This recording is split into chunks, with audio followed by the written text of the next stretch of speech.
2025, and the time is 6:31 p.m. Our mission is to provide a safe and caring climate and culture in which we engage, inspire, educate, prepare, and empower all learners in partnership with their surrounding community to be successful in today's and tomorrow's society. Heather, can you please lead us in the Pledge of Allegiance?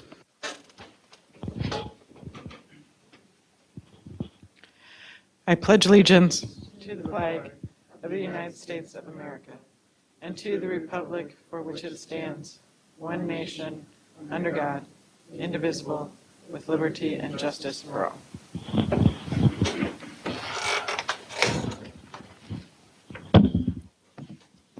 Thank you. And then when you're ready, can you please call roll? The following board members are present at the District Administration Office. Scott Andresen. Here. Natalie Copeland. Here. Al Dahlgren. Here. Zach Darholt. Diana Fenton. Here. Shannon Hawes. Here. Heather Weems. Here. The following cabinet members and staff are present at the District Administration Office.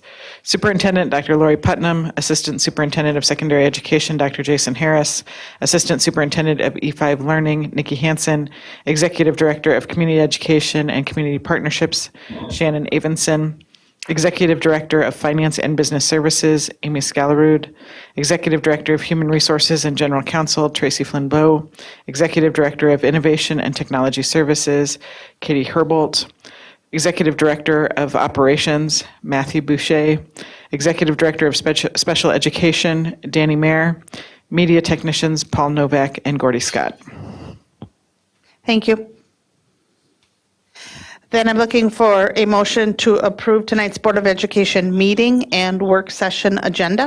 So moved. I have a motion by Scott, a second by Natalie. Heather, can you please call vote? Heather Weems, yes. Shannon Hawes. Yes. Diana Fenton. Yes. Zach Dorholt. Yes. Al Dahlgren. Yes. Natalie Copeland. Yes. Scott Andresen. Yes. Thank you. Then we have the consent agenda. The consent agenda consists of non-controversial items that the board adopts routinely without debate.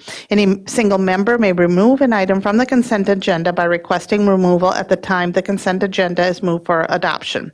On tonight's consent agenda, item A, approval of personnel staff changes. Item B, approval of monthly financial report for July 2025.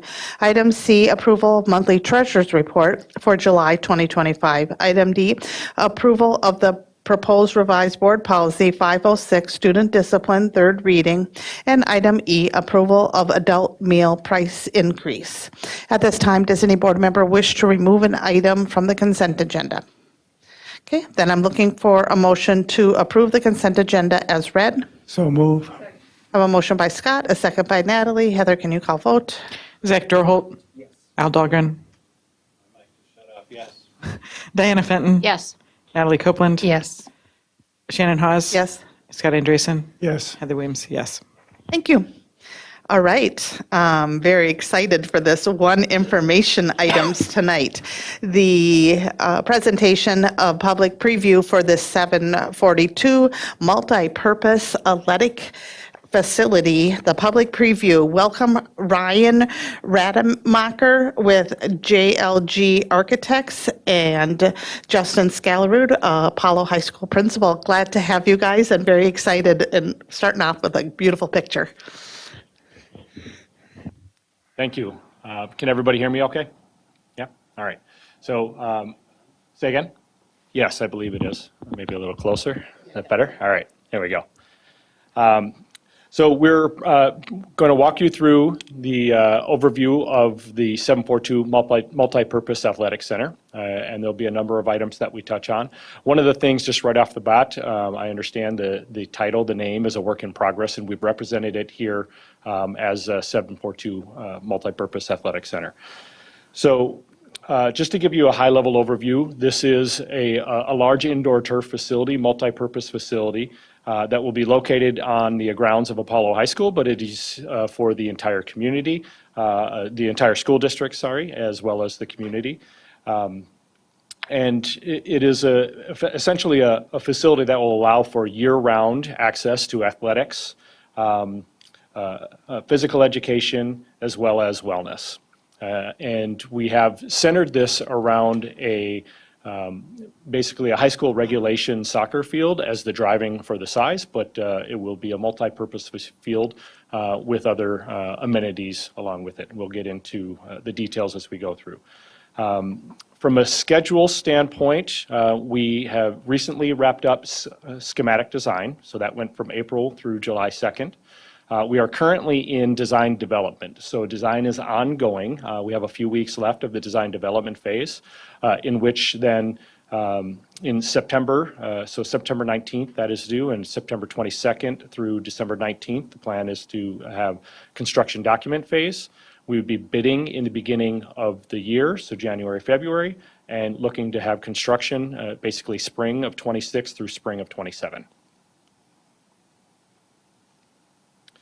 This is an aerial view of the existing site of Apollo High School. So you can see on the left-hand side along Veterans Drive, there's a large open space fields. And so we've situated the field facing Veterans Drive into the south. So this is running north-south. The page is running, north-south is running actually across the page. Up and down is east-west, for clarification here. In looking at the site plan, the building is on the left-hand side here, hashed out. And so the way that we have that associated is you would enter in off of 44th through this parking on the south side of Apollo High School, and then new parking as well as a turnaround designation for fire access and safety would be on both the east and the west sides of the facility. There'd be a drive aisle along a path alongside an adjacent outdoor field. That is also a multi-purpose soccer and football field.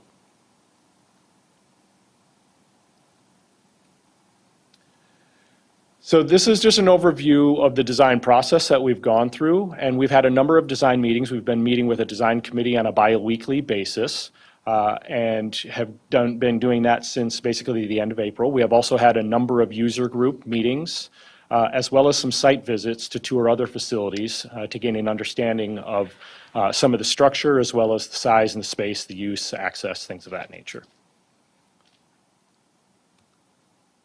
This is an exterior rendering from the Veterans Drive side. So this would be what you would see. This would be coming from east, going west, and looking north. And then this is another rendering showing coming from, say, the parking lot adjacent on the south side of Apollo. This rendering and the one that was on the first page are slightly different, and the entrance is what's the difference here. We have continued to evolve the design, and we will continue to do so throughout the schematic design process. But this one provides a little bit more of a canopy entry sequence, a little bit warmer with the wood tones.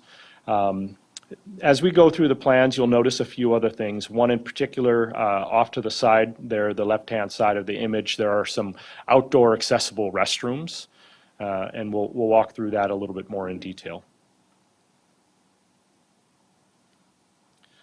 So this is an overview of the floor plan itself, and the blue area is the field. And surrounding that field is a walking track, and that would be of track material, and the field itself would be turf, synthetic turf. On the upper right-hand corner, in orange color there, that's a team room, so this would be a place for the various teams to be able to gather, have meetings, potentially even potluck dinners, things of that nature. And just below that, there's an office and reception area. The entry vestibule is just below that as well. In the light yellow portion here, this is the entrance lobby. So you would effectively come in through this vestibule. There's a reception area right here, and then you could go directly out onto the field or into this lobby waiting area. And there are two entrances to the field area. There are also a series of restrooms here, and this is a mix of restroom styles from gender neutral to gendered and then handicap, and we have both a changing stations for children as well as an adult changing station. And then, as I mentioned previously, there are 2 restrooms that face the exterior that would be able to be utilized for people playing or practicing on adjacent fields. Just below this, we have our mechanical areas of the building. So there's a mechanical and storage and janitor's closet, and then a large storage area for athletic equipment, and then below that, another electrical, mechanical, plumbing room. We have a number of doors, egress doors, which is appropriate sized for this facility. On the upper left-hand corner here, we do have an overhead access door for being able to bring in and out large equipment. And that would be access to the road just to the drive aisle to the north, or sorry, to the west, planned north. So we're going to zoom into a couple of areas in particular. So this area that is dashed around this, we'll take a little bit closer look at that.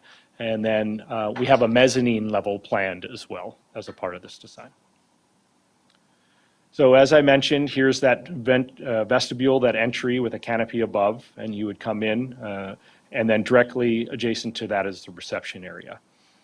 There are stairs here leading to the upper level, as well as a limited use lift.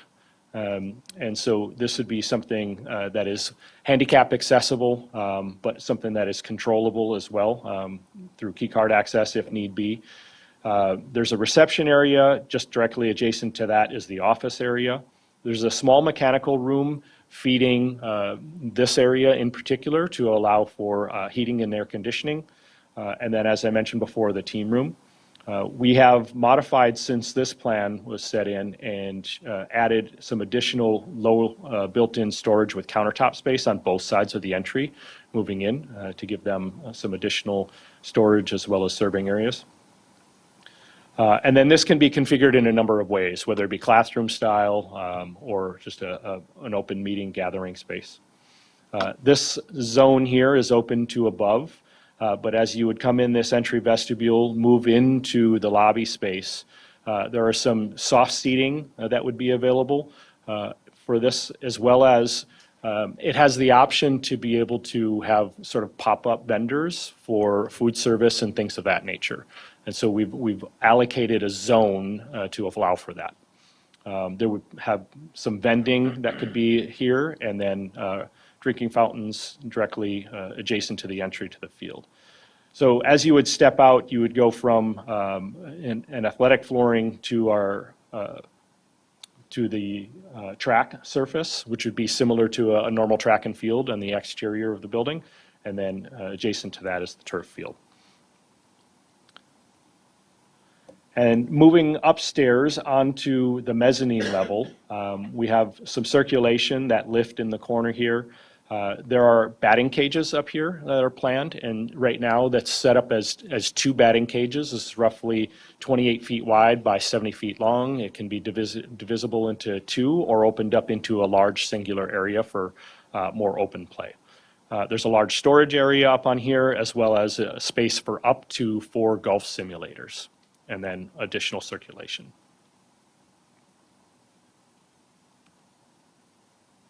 Next, we have the striping plan, and there are a lot of lines on here.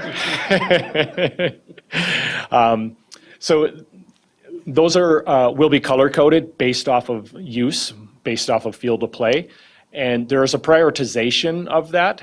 So soccer takes the highest priority and has then the brightest and the whitest.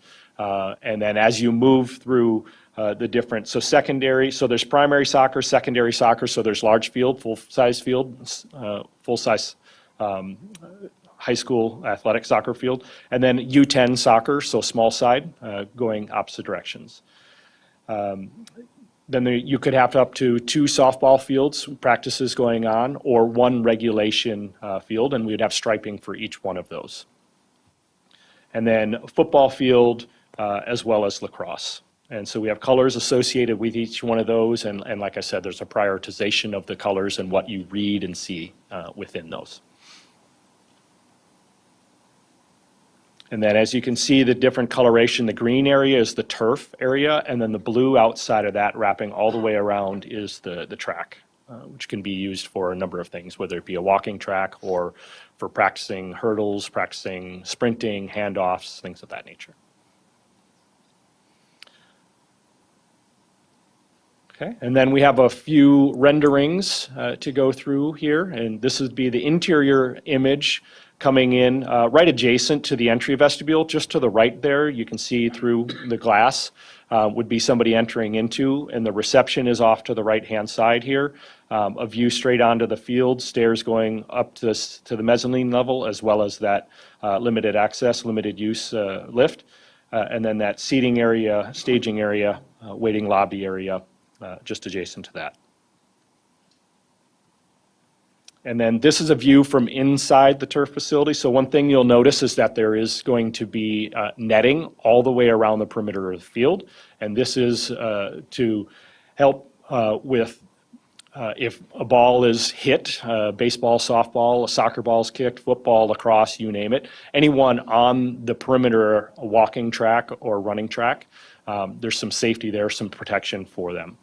So that is a permanent netting that would be draped from the ceiling. You can roll it up, but it would be a manual.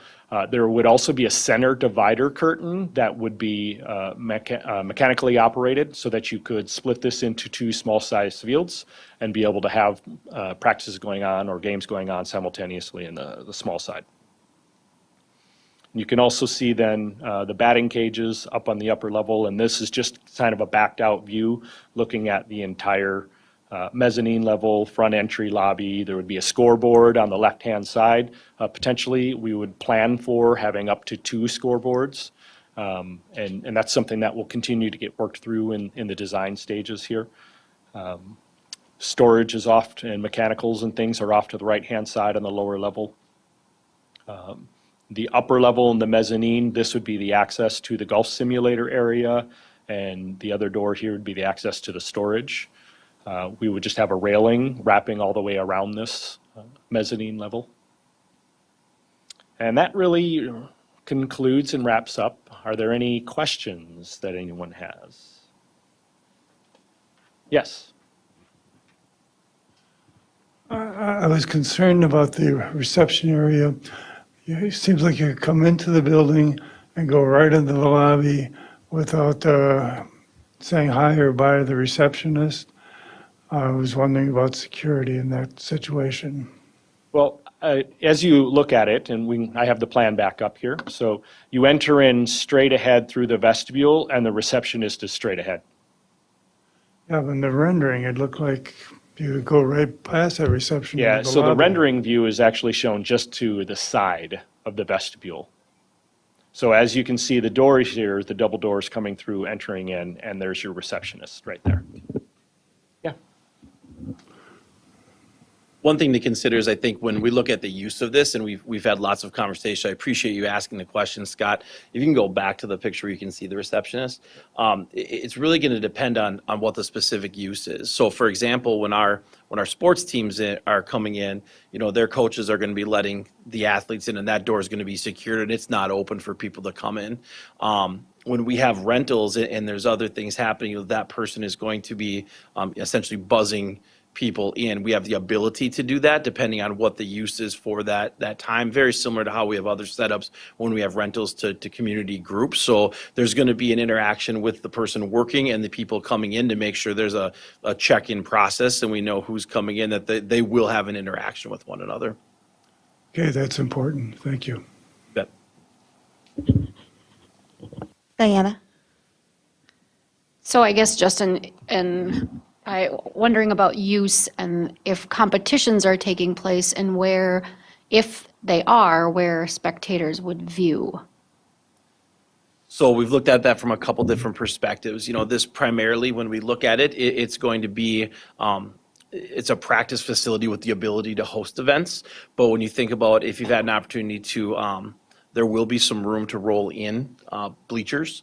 There will also be the possibility of traditional. I know our girls soccer team went to Little Falls last Saturday, and they were all viewing from lawn chairs along the side. So that's a possibility depending how big. And then that mezzanine space, we've taken into consideration viewing from that level. And when we went and visited, we had a chance to see a couple facilities, Bethany, Lutheran College, one being specific. I mean, it's a very nice space to be able to look down and be able to see, and we made sure scoreboards would be visible from those vantage points as well. So really depending on what the event is, and that's for soccer, that works a lot better. But, when you've got 2 softball games, people are going to want to be near the field when things are happening there. So with a combination of potential, viewing from a bleacher portable.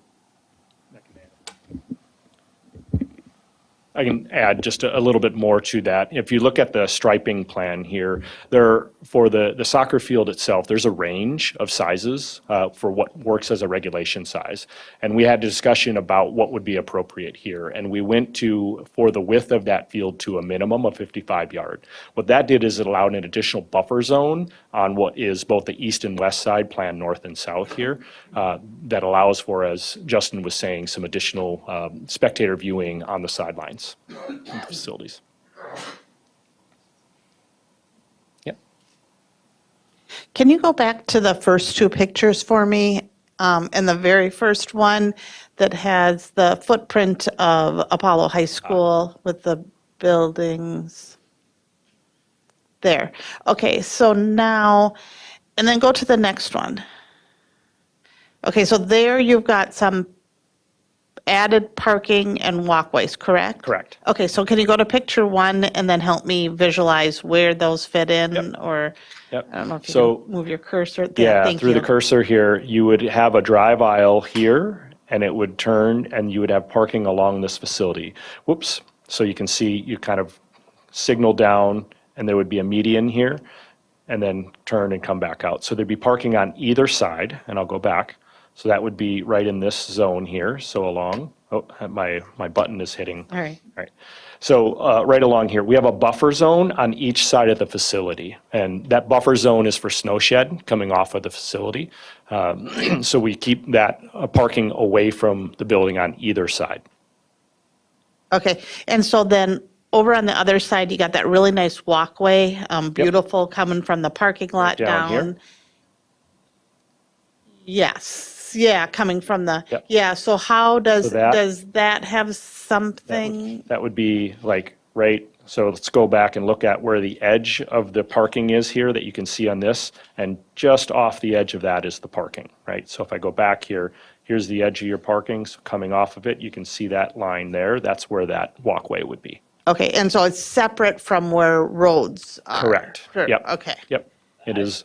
Go I ahead. think what's really important, right, if you go to the other picture, is the facility is not only going to provide the opportunity for, participating there, but it's tying all the fields in together. Yeah. So if you come for a Crush Girls soccer game or an Apollo soccer game or a lower level, maybe a youth football or something, you can see now there's accessibility to that field. You can see a little sliver of green on the bottom of the screen. Those fields are very rarely used because you're walking across 3 fields of grass. So now Yeah. you have paths and parking to be able to bring that in to utilize some space that's very underutilized right now. Yeah, yeah, thank you. And additionally, we've planned zones, if you would, for additional parking in both of those areas.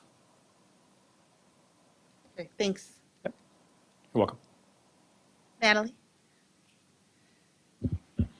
I'm going to go back to Scott's question, actually, because I had the same one.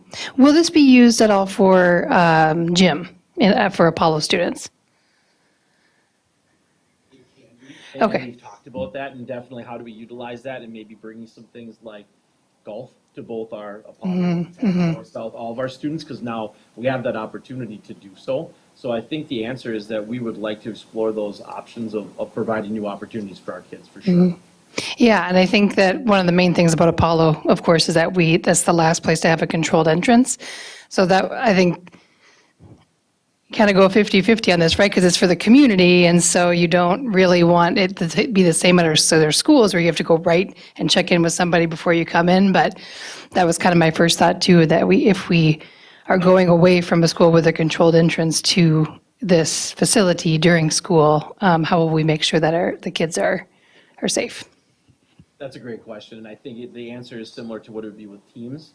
I would foresee a teacher coming in with getting everyone in safely, and now the door behind us is secured. It's locked, no one's coming in. There's a walkie-talkie, where, if the office needs to communicate, they're gonna be communicating that way. And Or, try that one. we'll just trade. So I think it's that same idea of once we're in, and it's locked and no one's coming in. And then it would be the question of, making sure those doors are secured behind us, not propping, just things like that. And now we've secured it by the adult, making sure they're the last one in and no one's coming in behind us. And then that's being a multi-purpose facility. I think it's taking all of those different uses and finding that safe way to do that. And you're exactly right. When people are coming in, making sure that we are vetting everyone that comes in. And that's something we can continue to explore as well.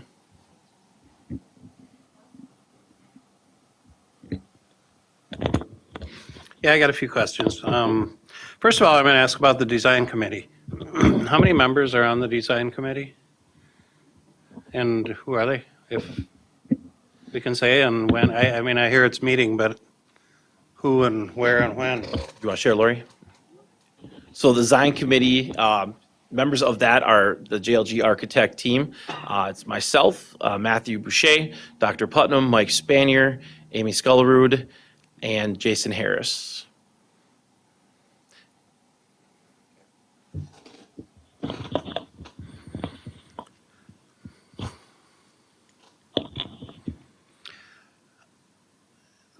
There's a football field in there, or there's room for a football field. Is there goalposts with that football field, or is there a way to, No, there are not currently planned golf. You can hang sort of inflatable markers from the ceiling for that. I should say, though, that from additional clarity standpoint, because this facility is set up for high school regulation soccer, but on the small side of that, it is not a full-size football field. So it's a practice field for football. It could be a 9v9 full-size field, but for 11v11, it's a little short.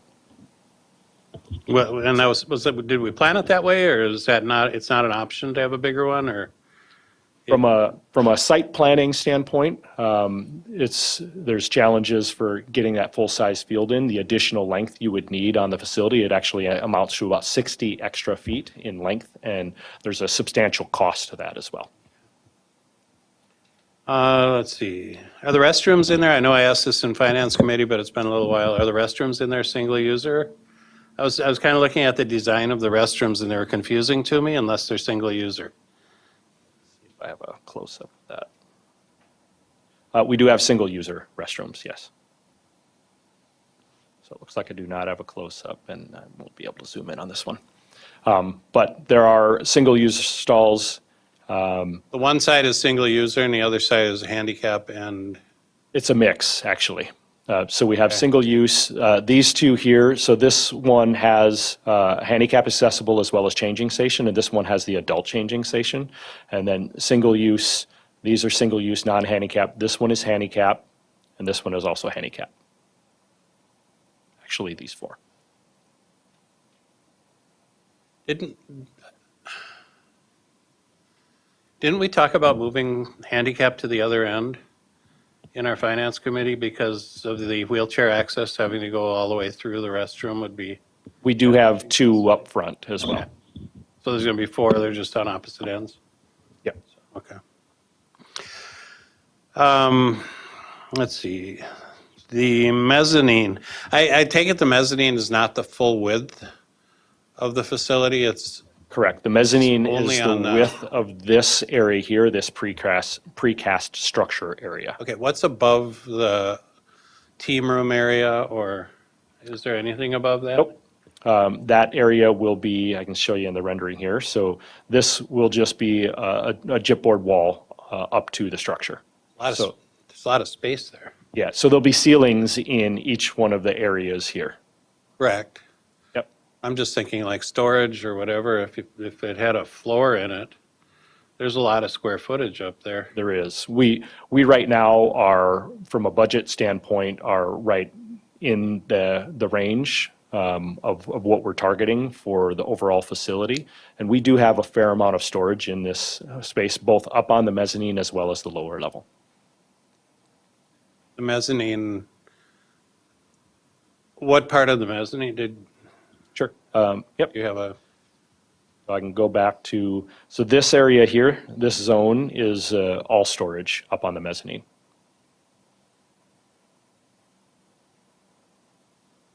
And then if I go back to the main plan, this big block here is all storage.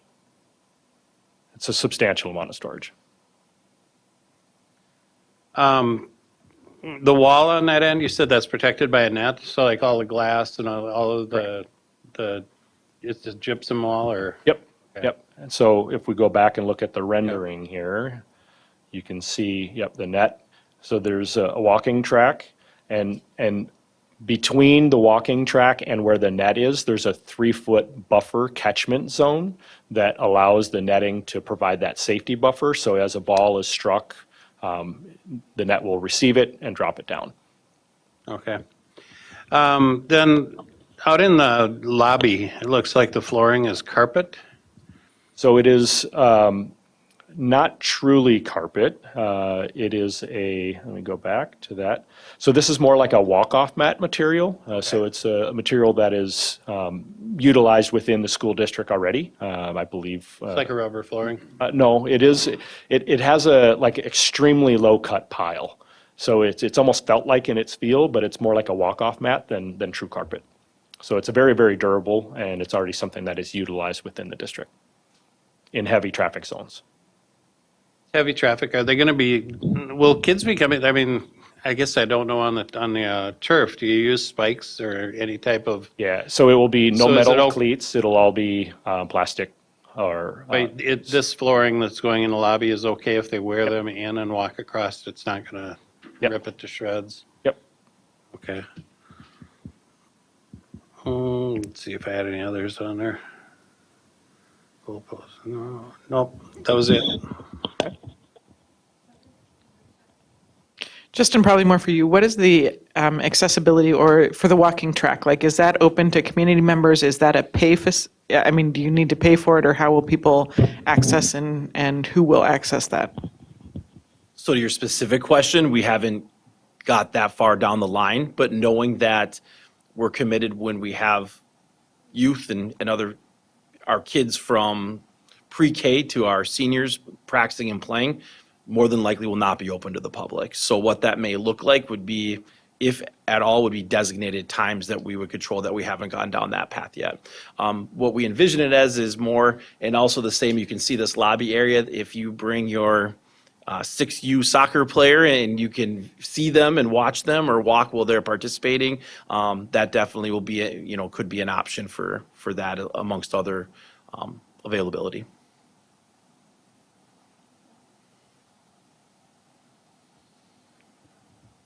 I kind of agree with Al that there's got an awful lot of wasted space above that team room.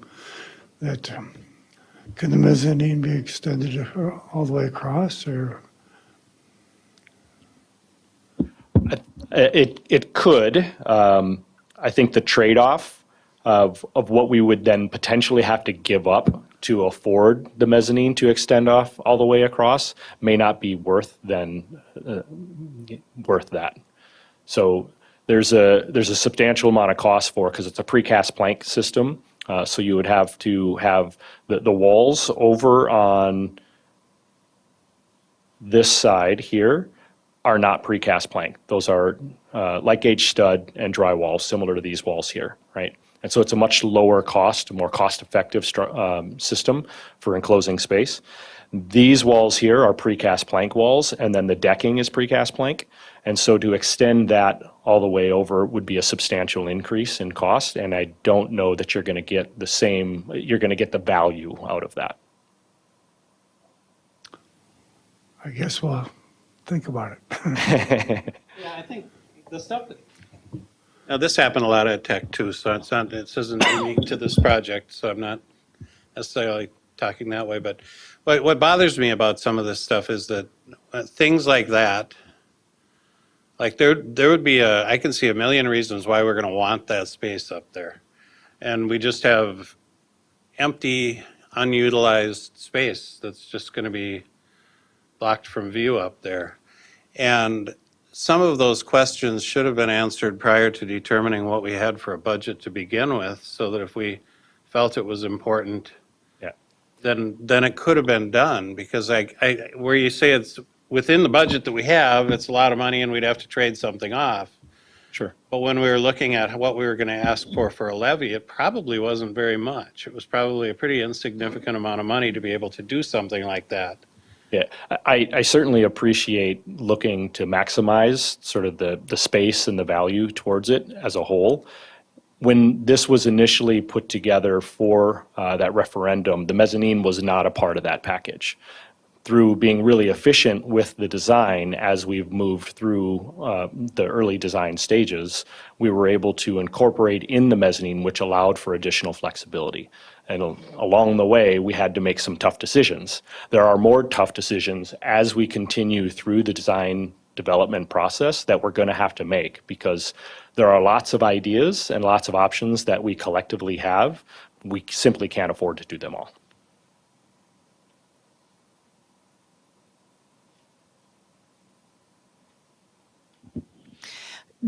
Where does Apollo keep their high jump and pole vault equipment right now? And do they drag it in and out? And is there something that, I mean, I love this for the golf and the baseball team has got to be shouting hooray, because they've been forever struggling in the spring. Yes, so we have currently that's all stored outside. And before part of the storm shelter that you will hear more about next month when we come back will be the ability to practice pole vault and high jump for the track and field team inside in that space. Yes, actually was sending that email to get some prices in the parking lot before we walked in.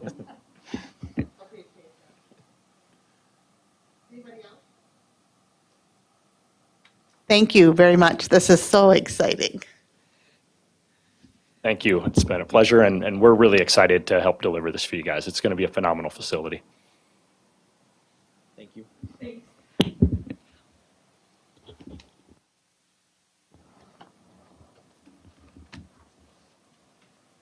Then moving on to our discussion and action items. First, we have a discussion. Oh, yep, I have these mixed up, huh? No, we have one more information item tonight. We have the immunization policy compliance update. And welcome back Krista Potter, Director of Title Programs and Multilingual Student Services, and Kate Batowski, Director of Student Services. Glad to have you here again. Thank you. Are we on? No, we're on.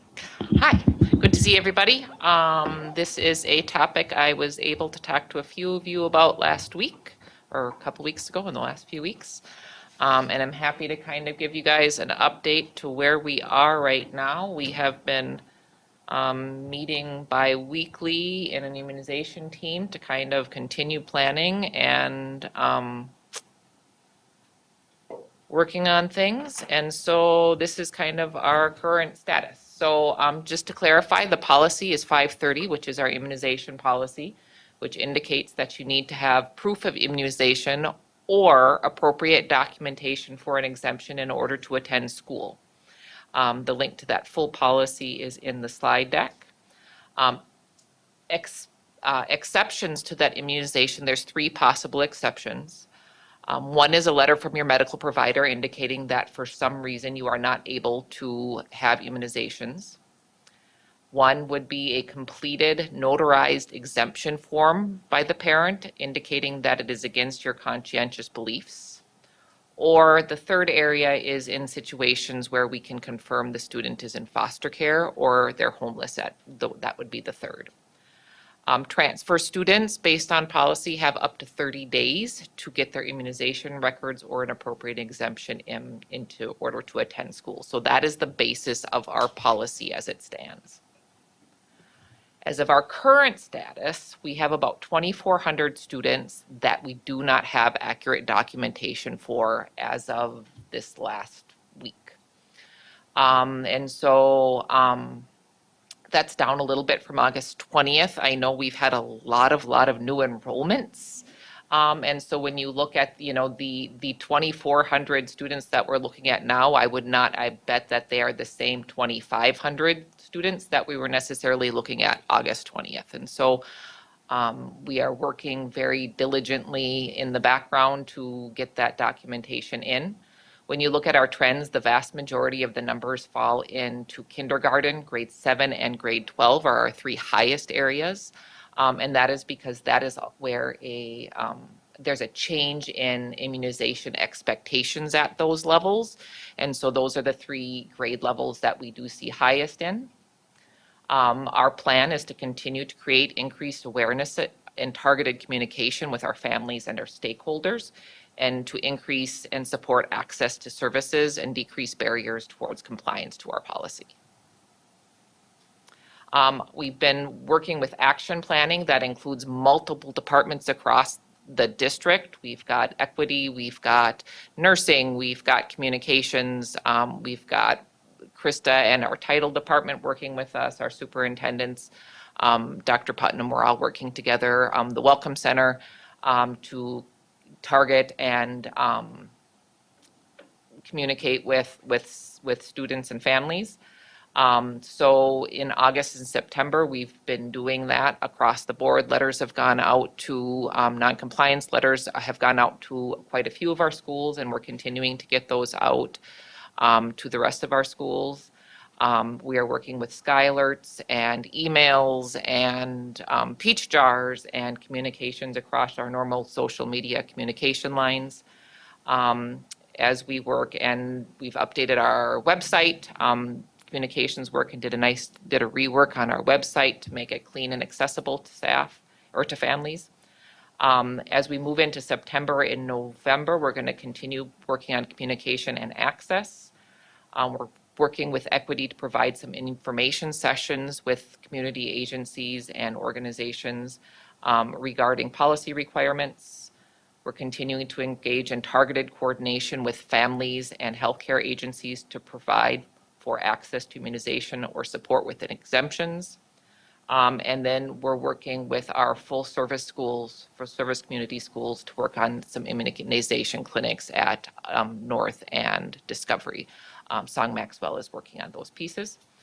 And then as we move into December and January, again, we'll continue that targeted communication and coordination. And then as we move into those months, we'll work on exclusion letters for those who are still out of compliance, so there's no surprises. And then that final exclusion date at this point in time is January 5th for this year. So that's kind of the update of where we're at. It's been very fast and furious. There's a lot of people working hard on the ground to get things moving and make things happen. And that's where we're at. Any questions? Anybody have any questions? Okay, thank you very much for being here. Okay, now we're moving on to our discussion and action items tonight. First, we have the approval of proposed resolutions for the MSBA Delegate Conference. Members of our Superintendent's Cabinet, I believe we have Donna Roper and Amy Scalarud joining us.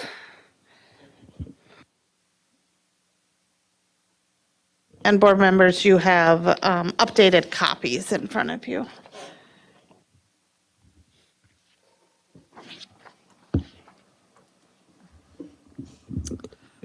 Good evening, Chair Haas, Superintendent Putnam, members of the board. I will quickly project the one that I have here, which is the resolution regarding targeted services and extended learning. There was no feedback last time really concerning the content. The only suggestion was to spell out the acronym sooner, which we have done, but I will project it up again in case there are questions or if anybody came across anything that they were wondering since the last meeting.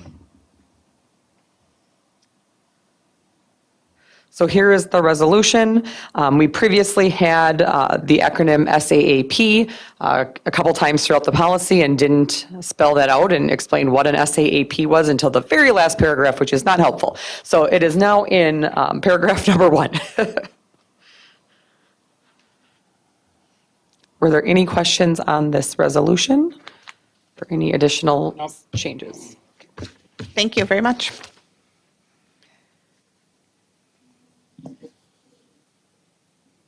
Yep.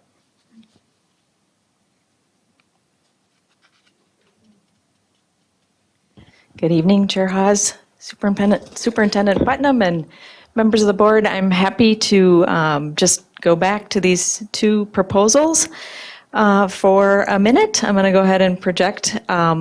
Since last time, we did come together with some expertise around drafting some of this language. We had the Mingaya core planning team take a look at both of these proposals. So I'm going to go through some of the suggestions that were made to the ones that you saw last time. So there's a couple of changes, and I'll just point out the changes.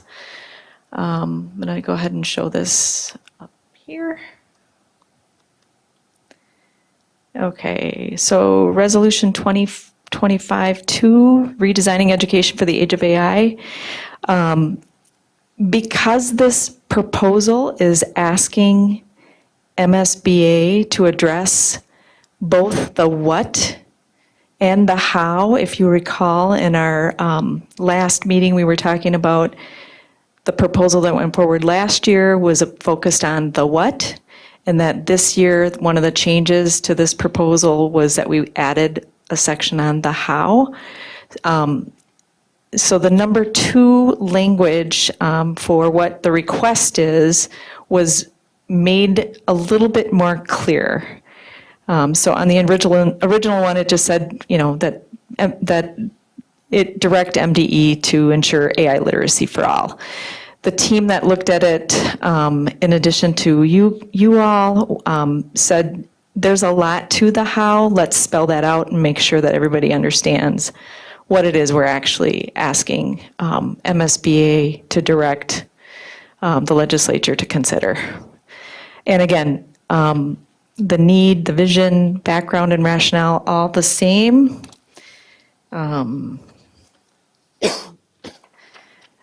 We did,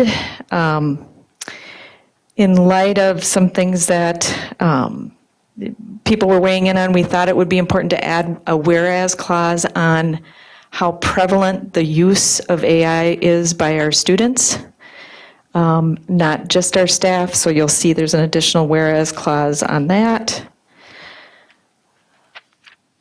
And then in the now therefore be it resolved section, you'll also see that we really spelled out the what and the how. So modernize the standards for the era of AI is a big ask around, what it is we are asking students to know and learn in an AI-driven world.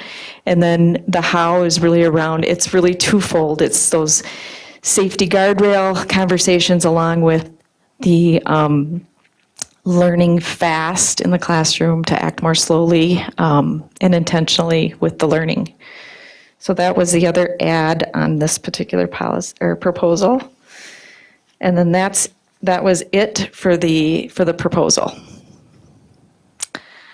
The model policy idea that was drafted, the example that we also looked at that as a group, and there were just a couple of enhancements that we made to just highlight the security concerns that have arisen even in the last week. So if you look more closely down in the area where we talk about, let's see here if I can find it, prohibited uses, we added a section on surveillance and monitoring violations.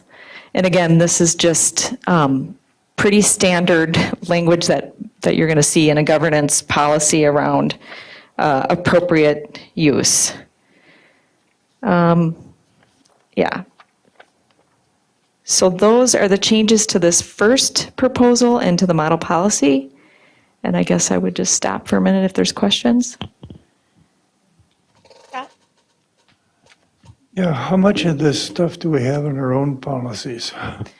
So we currently have guidelines, and we don't currently have a policy per se. No one really does. That's sort of the point, is that we have, there are entities out there who are crafting policy and bringing it forward. And so this is just another option that would be brought forward for consideration. So we're sort of leading, but we haven't really adopted anything ourselves then. Correct. Thank you. Anybody else? Al? I think it looks great. I think it asks for the things that we need. I mean, anything that we do here comes with a best if used by date, because it's going to be old by the time it's adopted. But somebody's got to kick the legislature, because right now we got nothing. And they have to start doing something, because it's only getting more and more complicated and more dangerous, and it's got to get addressed. So I think it's a great start. And I know that there are other people doing things with this, so I don't think it'll fall on deaf ears. I think it's a great policy, or a great resolution that will be easily adopted.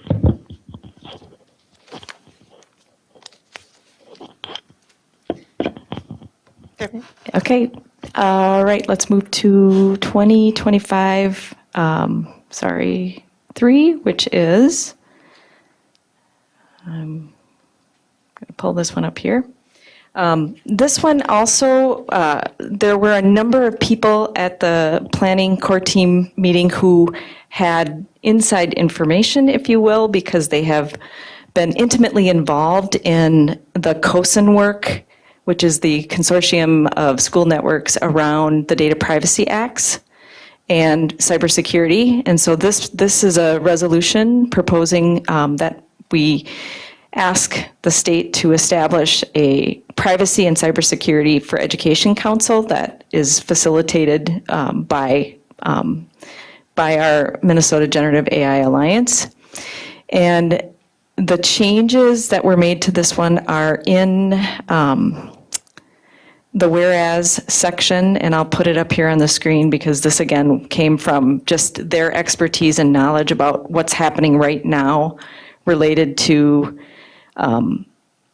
what might be missing in all of the existing privacy, data privacy rules that we currently have to follow. So they're saying, we might need this because these are the things that we know are missing from current pieces that are in place. So I felt really good about working with that team because they did make some really strategic enhancements to this proposal.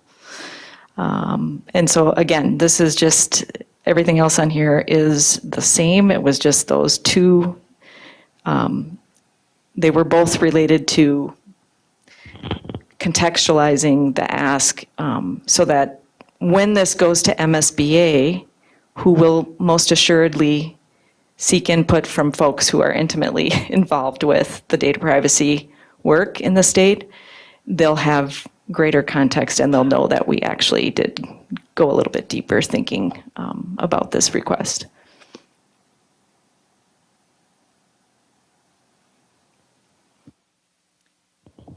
Okay, anybody have any questions for this one? Okay. Scott? I'm not sure this pertains to it, but we've been getting sometimes data privacy or data requests, kind of like an organized attack. Is this relevant to any of that? In terms of like an outside entity requesting access to our data, no, this is not necessarily the same thing. Okay, just Just wondering, because I know we had some assistant superintendents tied up for quite a while responding to data requests. This is specifically related to the data privacy agreements that we put together with third parties when we share data. So for example, we have a student information system that we share data with our learning management system. And so there's a data privacy agreement that we have to put in place between us and third parties. Okay, got it. Thank you. Thank you very much for all the work that has gone into this. It's beautiful. Thank you. Very proud. Oh, it's an action item. I would move that, can we do all three of them at once, or should we do each one separately? I think we can do all three at once because we're, I think everybody's If no one's comfortable. opposed to doing all three at once, yeah. the only thing would be if someone If we doesn't like don't, one right, of them. yep. If this isn't unanimous, we can come back to it. Oh, let's too. do them separate. All right, go right ahead. Move it right along. Because then we can just say that they were approved by the board. Okay. So, Go ahead. individually. So I would move that Resolution 2025-1, adequate and equitable funding for targeted services and extended learning, be adopted by the board. Okay, do I have a second? Okay, I have a motion by Al, a second by Zach. Heather, can you call vote? Shannon Hawes? Yes. Zach Dorholt? Natalie Copeland? Yes. Heather Weems, yes. Diana Fenton? Yes. Al Dahlgren? Yes. Scott Andreessen? Okay, go ahead again, Al. Okay, I would move that Resolution 2025-2, redesigning education for the age of AI, be adopted by the school board. And do I have a second? Second. I have a motion by Al, second by Scott. Heather, can you call vote? Diana Fenton? Yes. Al Dahlgren? Yes. Scott Andreessen? Yes. Shannon Hawes? Yes. Zach Dorholt? Heather Weems, yes. Natalie Copeland? Yes. Okay, I would move that Resolution 2025-3, establish Minnesota Privacy and Cybersecurity for Education PACE Council, be adopted by the board. and do I have a second? I have a motion by Al, second by Natalie. Heather, can you call vote one more time? Natalie Copeland? Yes. Zach Dorholt? Shannon Hawes? Yes. Scott Andreessen? Yes. Al Dahlgren? Yes. Diana Fenton? Yes. Heather Weems, yes. Thank you again for all the effort that went into this. So then the next step would be for us to get a final copy. And do we need to have a signature on those? I don't think so. I think we can just put in there that it was adopted by unanimously by the school board at this meeting. And then we will forward them down to MSBA and they will review them. One of them has a signature There. place and the other does not.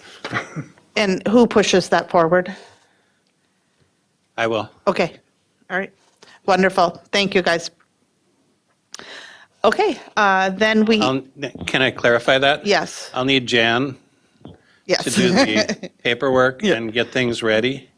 But I will get them forwarded down to MSBA. Jan is always involved in the work that needs to get done, so thanks, Jan.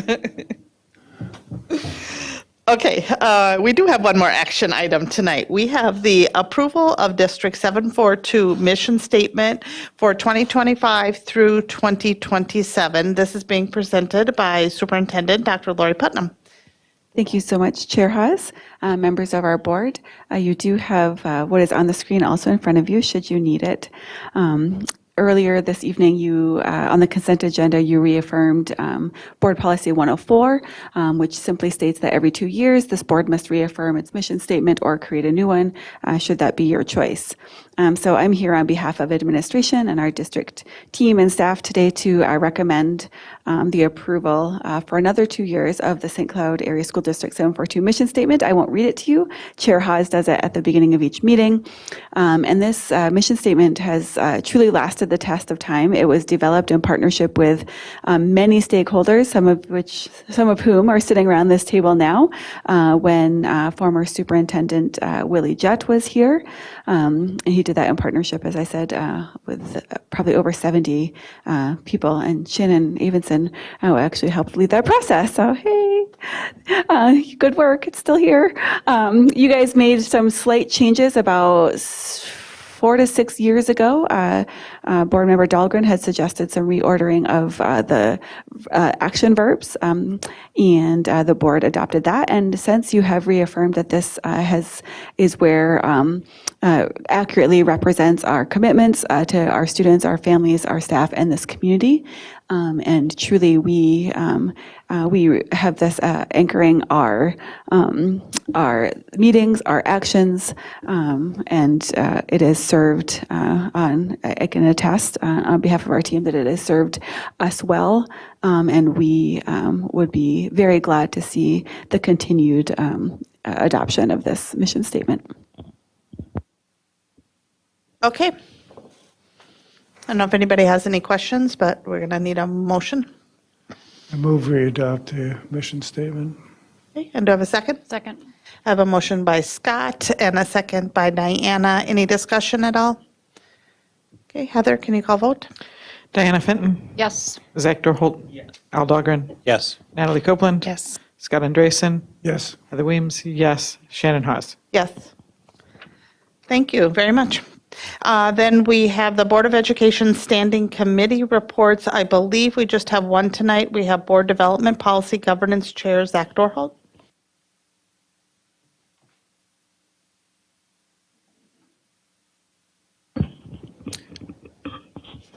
So on August 27th, sorry. Okay, yep. August 27th, Board Policy and Governance Committee meeting, we reviewed several policies. Changes were made to Policy 421, which includes gifts to district personnel to better align it with MSBA policy. The revised policy will be brought up for a first reading on today. I think we did that, yeah.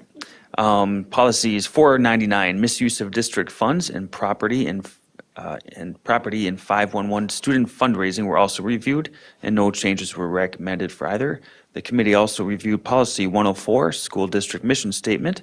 Additional language added to the title of the statute was added to the policy. No other changes were recommended. The district mission statement will be reviewed and reaffirmed as we just did. Thank you. That's all I got. Okay, and then we have future agenda items. September 17th, 2025 board meeting topics will include, hopefully, approval of tentative agreements. We have approval of preliminary levy certification, final levy certification announcement, enrollment report, review of the 2023-2025 strategic plan outcomes, and some policy readings. At this time, does any board member wish to suggest a future agenda item? All righty. So looking for a motion to adjourn our regular board meeting. I have a motion by Natalie, a second by Diana. All in favor, say aye. Aye. Opposed? Okay, regular board meeting is adjourned at 7:34 PM, and at that same time, we are opening up tonight's Board of Education work session. We only have one item tonight, and that is the proposed revised board policy 421, first reading, which is gifts to district personnel, presented by Amy Scalarud, Executive Director of Finance and Business Services. All right, hello again.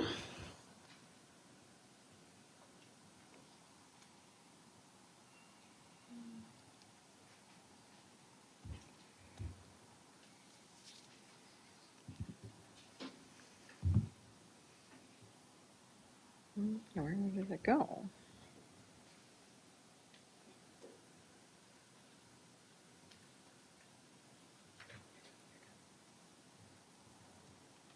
Aha, thank you. Okay, before I begin, there is a lot of red in this policy, and so do not panic. I promise it's really not as confusing as it looks, because almost the entire policy is red. So a little bit of historical context on this policy. MSBA has had a sample policy for this for quite some time. Actually, their policy has a different name than ours, and so you see that as the first recommendation to change the name of the policy. Theirs is actually gifts to employees and school board members, so that it's clear that school board members fall under this. Not everybody from the general public knows that school board members are technically personnel, and so I think that's just a clarifying point. So this policy has existed for MSBA since like 2000 or 1995. We did not have a policy, as you can see, until around 2017. And at the time we implemented it, we didn't use MSBA sample policy, I suspect, because we had an attorney on the board at the time, and ours ended up more of a verbatim word for word typing of the statutes that this policy is meant to encompass, as opposed to kind of a more user-friendly, easy to understand policy. And so in review at Board Development Committee, everybody was in agreement that there's really not a reason to deviate from MSBA's sample policy.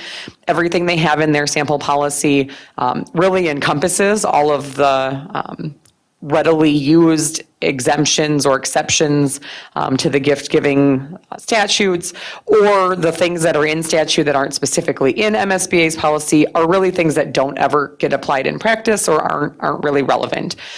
There are a few places where the MSBA policy is different from our language or the intent that we had in our policy, and so as I go through, I'll point those out. So the purpose, really, again, the underlying purpose statement in MSBA sample policy is very much the same as what we had. It's just worded in a much more efficient and concise way. So there's the purpose. And then the general statement of policy that we see in statement 2 is really where we talk about what is allowed, what isn't allowed. As we scroll, you'll see we had those in a separate section about what's exempt from the gift-giving law statutes. But really, again, the intention is the same. And so the first piece there is that we discourage the giving of gifts. We encourage notes of appreciation, other tokens of appreciation instead. This is one of the areas where we do differ slightly from the MSBA policy, and it's just the last part of that bullet A, is when we did our policy, we added considering giving a donation to the school. That is not something that's in MSBA's policy, but we think is good practice, that if somebody wants to give a gift in a token of appreciation to a staff member, that a donation to the school or scholarship or something of that manner is appropriate and something we'd want to encourage or provide as an option. And then item B is the other significant area, I would say, where our policy differs a little bit from MSBA's. MSBA's policy really has an outright, any acceptance of a gift is a violation of this policy. We know that there are time, particularly for staff members at the end of the school year, or, if their student was having a hard time and somebody, they really felt like they needed to reach out to a teacher. We don't want our teachers particularly to feel like they can't accept that, right? If they were given a little box of chocolates or something. So our policy had some language around that school district employees may accept small gifts of nominal value. However, you cannot accept that gift if it's given with the intent to influence a decision regarding academic progress or extracurricular playing time. So that was in our policy. That is not specifically an exemption in statute. Statute does call out for some exemptions of gifts of nominal value at discretion. And so it's really in our mind an extension of that carve-out that's already in the exception, but being clear for employees. When we get a little bit further, there is a hard exemption for an interested party who has a financial interest. That is never allowed. So there's no exception if it's somebody who has a decision-making authority to a financial contract or agreement. That's the last bullet that we'll get to on the next page. So that can never be interpreted as a small gift if there's some sort of business potentially being exchanged. So I'm not going to go through the next bullets. Those are really the carve-outs from statute in terms of exemptions, small gifts of $5, a plaque for years of service or some commemoration, publication materials from free samples for textbooks or teaching materials, things like that. And then that item F is the one that is really that hard exception and is really what the gift law was intended when it was put into effect. That's really the statute that they were really trying to hit home with, is that people who have the ability to influence financial decisions, so you can see school board members, superintendents, principals, school business officials, or any other person in a position to influence a decision, can never accept a gift. The definition section then is just cleaned up. There is nowhere in statute that even uses the word provider or defines it. So again, that was something we had in our policy, and same with school district official.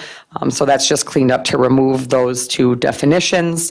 And then as we get to sections 4 and 5, those are all of the specific word for word from the statute exemptions to the policy that are really all encompassed into the language that's in section 2 now. Same thing with section 5, that's also rolled in. And then for procedures, this is just kind of summarized. Some of what was in here, again, was really reiterating and was duplicative and didn't need to be in here again. It's already referenced elsewhere. But there is a general statement that if there's an employee that has a question about accepting a gift, they can confer with administration on that guidance. That wording is a little bit different than MSBA's policy. MSBA's policy outright says, if you're going to consider accepting any gift, which it becomes problematic, right? Any gift, does that mean any gift of $5 value? Any gift that we say is allowed based on our policy? And so we felt like that was confusing to tell employees, anytime you're going to consider accepting a gift, you need to confer with administration. I think Superintendent Putnam would be getting a lot of phone calls. And so this was a recommendation from committee to clarify that language. If there's a question, confer. And then there's just a lot of cleanup in the legal references and cross-reference section. There was statutes that were referenced that I pulled up the statutes, and there's nothing in those statutes that has really anything to do with any of the gift laws that are not referenced in MSBA's policy, and so those have been removed.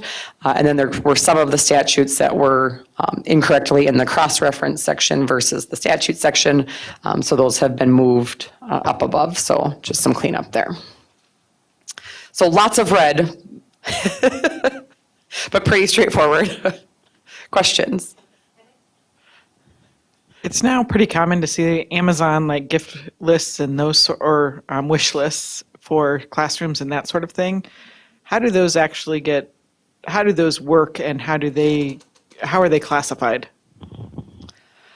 So if it's an Amazon, it depends, right? So Amazon wish lists usually, but from what we've seen is people aren't buying them, or sometimes there's ones like donors choose and other things. We consider that a gift. So if somebody's going to get something through that, they should be filling out that receipted donation form. And so we wouldn't consider that, we would consider that a donation of the materials that you get. Again, we shouldn't be having people who are in a decision to make an influence with a vendor be getting those for free, but you typically see that those are community members trying to donate or parents wanting.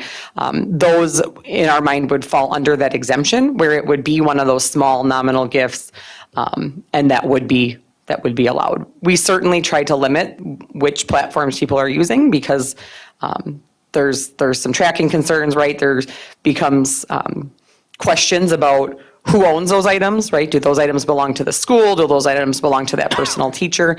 But we know that they're out there. We know that happens.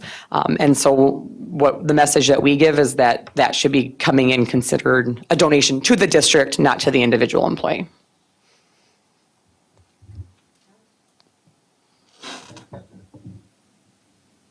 Yeah, I'm really mixed on this one.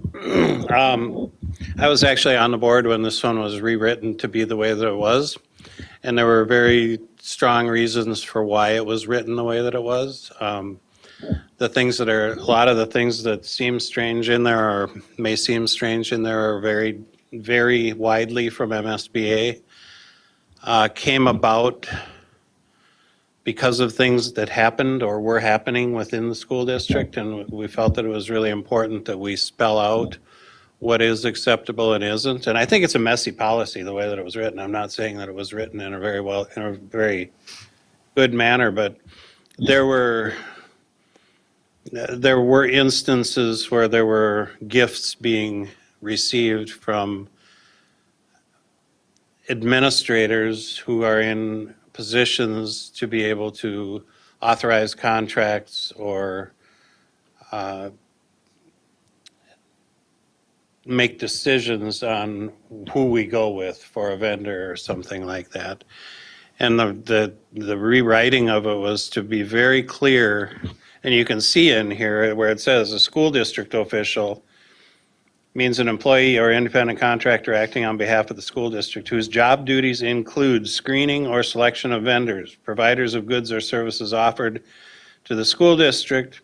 School district officials include specifically any superintendents, principals, business managers, resource managers, activities coordinators, executive directors, and any school district employees who are in a position to make or influence purchasing or contracting decisions with a provider or vendor. That was spelled out specifically because we wanted the strength in the policy to make sure that if it ever occurred, it was just clear as day, and that couldn't happen. And at the same time, there was a lot of concern that, yes, parents like to give teachers a Christmas gift, generally of nominal value. I don't know any teachers that have received cars or anything of that nature for Christmas, but it's like a box of chocolates or a Christmas decoration or something like that. And to try to put a value on that is really difficult. I think $5 is a ridiculous value. You can't get anything for $5 anymore. I mean, when we say, it says in here that a plaque, you can receive a plaque worth $5 or less. Every time I go, we get a plaque, it's $50 to $100. So I mean, those numbers are just absolutely ridiculous. Yeah, and I think that is why our language differs from MSBA in B. So MSBA in section B on page 1 is only the first sentence. After that, where it says school district employees, however, may accept small gifts of nominal value, that is word for word what was in our policy to carve out that was an okay exemption, that $5 from a, end of the year gift of appreciation from a family to their teacher is not the intention of the gift law. And so that is the language that was in our policy. It's just, it was kind of way back here buried in this gifts to other school employees section. So we just kind of moved it up to where it logically fit. But that is the same language because, to your point, when the discussion was had at the time, that was the narrative. And we recalled when Tracy and I spoke about the policy that there was a specific intention to make sure that exemption existed and wasn't in the same policy about the $5. We didn't want to put a policy in place where teachers felt like they were going to get fired for accepting a Christmas gift from little Johnny's mom. And I think that the MSBA policy, this is a very poorly written one on MSBA's behalf also, but I think that theirs does not do a good job of doing that. I think it makes it seem as though they would be in trouble or at risk of being in trouble for accepting a gift of any kind. And that is absolutely not what we want. And then there's a statement in here where it says it's the definition of a gift. It means money, real or personal property, a service, a loan, a forbearance or forgiveness of indebtedness, or a promise of future employment that is given without something of equal or greater value being received in return.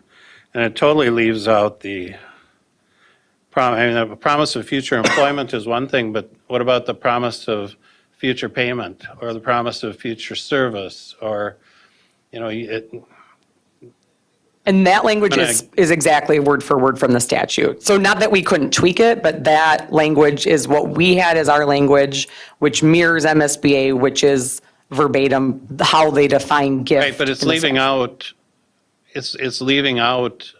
a situation where someone could say, hey, give me this contract And in 2 years, when you retire, I'll come and remodel your basement, which seems to me that was a situation that occurred with the superintendent down in the Twin Cities that got in a lot of trouble for it. But we're leaving that out. And it's not just an employment piece. So I don't know. I don't think what we had is perfect, and I don't think what MSBA has is perfect, and I don't think that what's being proposed is perfect, so. Al, I do wonder to the first point you brought up about specifically wanting to call out all of those groups of people, because really, again, that's intended to come into play when it's that interested party, right? When it's someone who has business in exchange. I wonder if there would be merit in using that specific list of employees and elaborating on item F on page 2, because right now it just says an elected official, elected school member, superintendent, school principal, school business official. We could certainly expand that list of who that includes in that section to say that we're really intending to say no one should accept a gift from an interested person who has that decision-making authority. Just a couple of things, Al, because you and I were both here when we wrote this policy. I think we have tried generally, as we have been reviewing policy since that time, to be as consistent with MSBA as possible so that we're not having to wonder, for future boards why it's something that they may not recall or understand the context of. Secondly, I think there has been a very significant shift in our setting of administrative expectations and training around issues around the gift law. It's regularly part of the kind of legal updates. It's on a cycle of things that I make sure that we cover with our administrators. And I would say, in comparison to the time when we rewrote this policy, it's widely understood and known by our administrators, and we've really tried to professionalize that awareness in our administrator preparation and training. I agree with you that the definition of school official should probably be spelled out, because I don't know that beyond our kind of clear principal director leadership kind of positions that people always understood or may understand that they hold a position that has some influence over purchasing decisions of the district. So I think that is an area where, in spite of our reservations about restating statutory language that may or may not change, and then our policy gets inconsistent with statute, that we should take a look at. So I think it'd be, Amy and I had just a few minutes to consult because it has been a busy week with all of the negotiations and things going on. But I think she and I can sit down with this, with the concerns that you raised, and try to spell out those things where we really think they're prescriptive and informative for the readers and helpful as we share that policy with our administrators each year, and come up with kind of a hybrid between what we used to have and what is here. Yeah. And I think that it needs to be stronger for administrators than it is for teachers. Absolutely. It absolutely has to be. But it doesn't have to be nothing Right. for administrators, because I think that's wrong also. Right. And we've also talked a lot with our school principals around the idea of those teacher end of, year gifts. And so our principals routinely put that into their school messages at the end of the year, and so that they're kind of consistently sending that message. So I think we've also gotten more coherence there, but I think I might be saying the opposite here, though.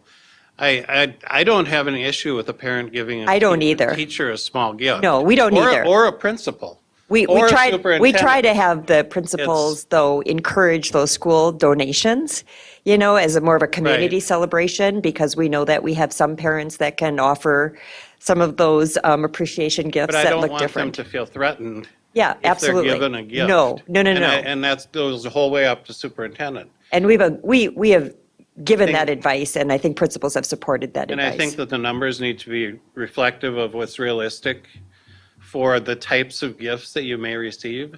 Yeah. Yeah, We can it go just- through all of yeah. that again and take another look at I'd it. take another shot at it. And that $5 is obviously obsolete, right? That is what is in statute, but that is also not intended to be applied to a gift from a community member or a family or somebody, that language in item C specifically says that $5 applies to a gift from a person or entity doing business or seeking to do business. So that $5 and those carved out exceptions in policy C, where it's really a plaque of appreciation or the $5 limit, is meant to apply to a vendor relationship, whether that's a teacher or anyone, right? That really should be anyone if it's a vendor who is trying to get it in with the district and do that business.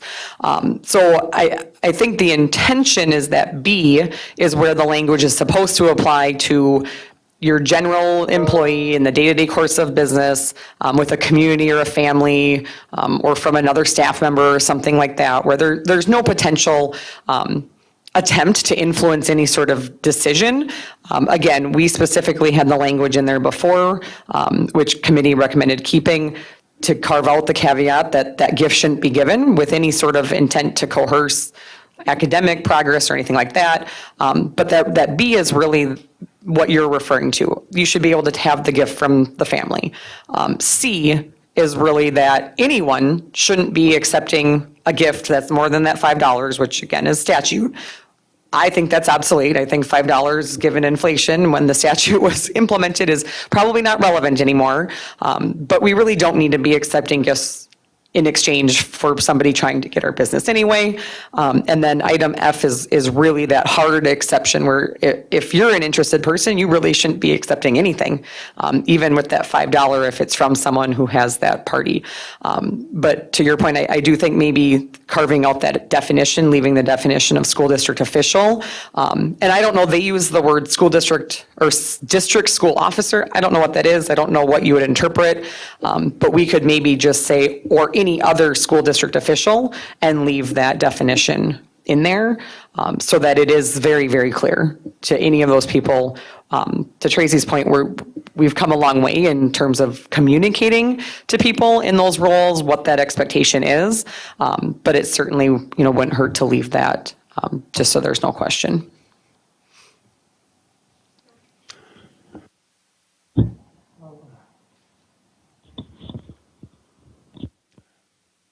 When Al became a board member, he questioned the granting of roofing contracts and saved us many millions of dollars. The question is, does the MSBA policy have the strength to save us many millions of dollars again? Or is it, do we have to rely on old language that probably Jerry Von Korf wrote? No, I would say that is the intention of F, right? F is saying that anyone, basically under no circumstance should anybody accept a gift from an interested person. And anybody who's trying to receive any sort of business or has a financial interest, interested person is defined in the policy. Anyone who has a direct financial interest, that is definitely still prohibited under MSBA's policy as it was in ours. Thank you.